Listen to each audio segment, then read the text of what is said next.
What's going on, guys? So today we're going to be talking about why a lot of wrestlers or grapplers, jiu-jitsu guys, why they get shoulder injuries or rotator cuff tears, AC joint tears, stuff like that. I am a wrestler. I've wrestled 5 years in college, 3 years Division I, 2 years JUCO. I was a JUCO national finalist. I was I went on a crazy run. I got one more year left too of Division I wrestling. So those are my credentials. So for starters, a lot of wrestlers or grapplers, they kind of train in a weird way. And I say weird by, it's weird for your body to train the way they train. When I had my shoulder injury, I had ripped my AC joint. The way I was training at the time wasn't very good for my shoulders, and a lot of wrestlers train this way too, or grapplers, jiu-jitsu guys. And I'm just going to break it down. So if you're lifting really heavy and you're neglecting your shoulders and your shoulder mobility, which not just wrestlers, but a lot of just people in general do, because your shoulders are kind of like your legs. I like to put it like that. Like the way people train their legs is kind of how they train their shoulders. They neglect it, and then they when they do train it, they don't train them very hard, or they just neglect it. It's kind of a weird muscle group to train, because a lot of the exercises are kind of just, I don't know, they are kind of uncomfortable, or they just feel weird. Like, your rear delts too. There's a second aspect to it too. You've got to train your front and rear delts, because then you'll be unbalanced, which that's another problem with training your shoulders. But back to wrestling and grappling. A lot of wrestlers, they'll do a lot of pull-ups, a lot of body weight stuff, like pull-ups, push-ups, and dips, stuff like that. And these type of exercises put a lot of strain on your rotator cuff. And if you're not training your shoulders adequately, then the muscles around them are growing way stronger than your actual shoulder is. So when the muscles around it are way stronger and your shoulders don't have the muscle or the joint strength to keep up, that's going to create, the environment to where you're more likely to get injured or pull something or tear something. And like in your rotator cuff, your AC joint, other parts. I'm not like a doctor, so I don't know all the terms, but I know the main injuries people get. So yeah, pull-ups, for example. You're doing a lot of pull-ups, and this has happened to me before, and you're not training your shoulders, you neglect them, you're not doing shoulder mobility, it's as simple as just taking a 6-pound weight and then doing this after upper body day, 12 times each arm, sets of 4, or coming up like that too with 10-pound weights. If you're training your shoulder, your pull-ups, which I love doing pull-ups, and a lot of wrestlers do pull-ups, jiu-jitsu guys, it's a great exercise. But if you're not doing the adequate shoulder mobility, strength building of your shoulders, you're really strengthening your lats, your triceps, essentially a lot of the muscles around your shoulders, which can in turn leave them behind, and then that breeds that's a breeding ground for injury.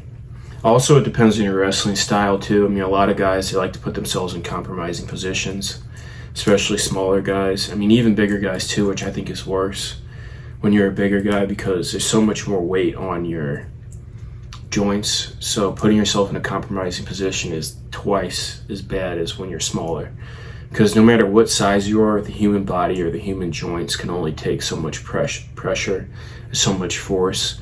So think about it, if you're 200 pounds or you're 180 pounds and there's another 180 or 200 pound guy on top of you, not only is your shoulder joint or whatever joint it is, knee, this goes for all parts of your body, not only is it supporting your 180 or 200 pounds of weight, it's also supporting that other guy's 180 or 200 pounds of weight. So you could have 200 pounds of pressure put on your shoulder or your knee, whatever it is.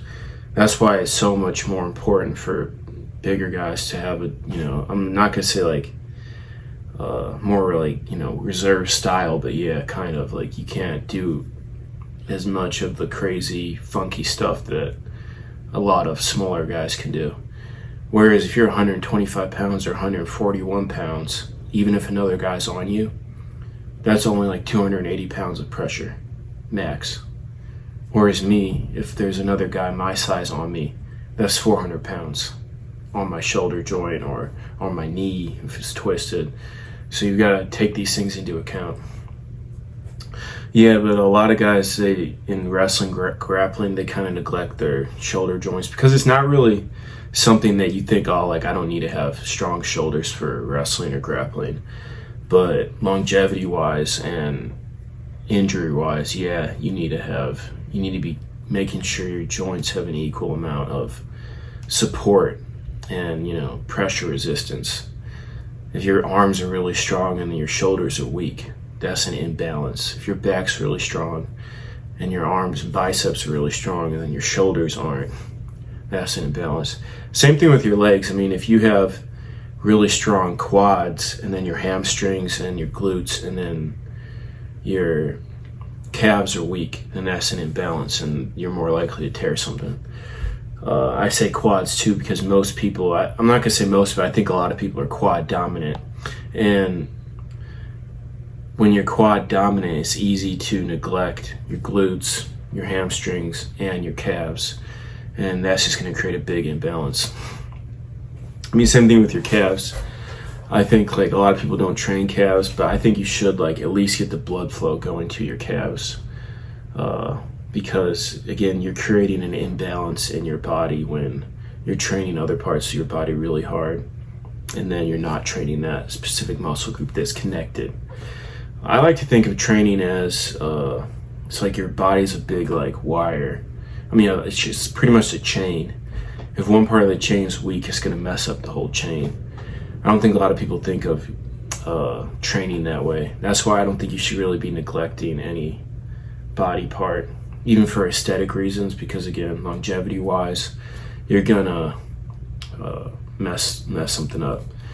But yeah, I mean, specifically for grappling, wrestling, if you train really, which a lot of wrestlers do, they train really hard at certain specific movements, and then some, like most wrestlers I know, like they will never train certain body parts ever. And it's like, oh, like wrestlers don't have to lift, or well, either don't lift at all or equally lift to compensate the whole body, because if you don't do that, you're just going to be more injury prone. That's just the way I see it. And then, yeah, your wrestling style. Also stretching too. I think some guys overstretch, especially before working out. I've actually learned that like stretching isn't as good for you as people think, because you got to think about it. Yeah, you're stretching the muscle, but because the muscle can come back, like the muscle can expand and retract. Your joints, though, they can't expand and retract like that.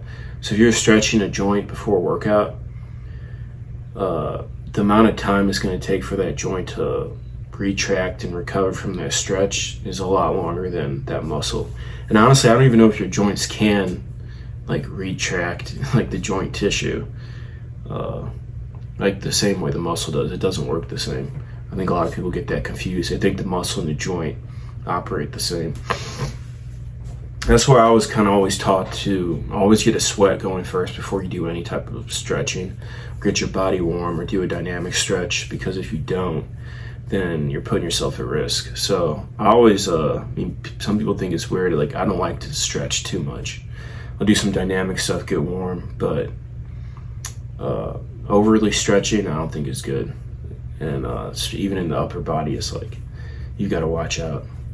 But yeah, don't neglect the shoulders. Pretty much, if you're going to be training your other body parts hard, bench, your back, pull-ups, dips, even body weight stuff, you're going to need to make sure you're doing some type of shoulder mobility, and then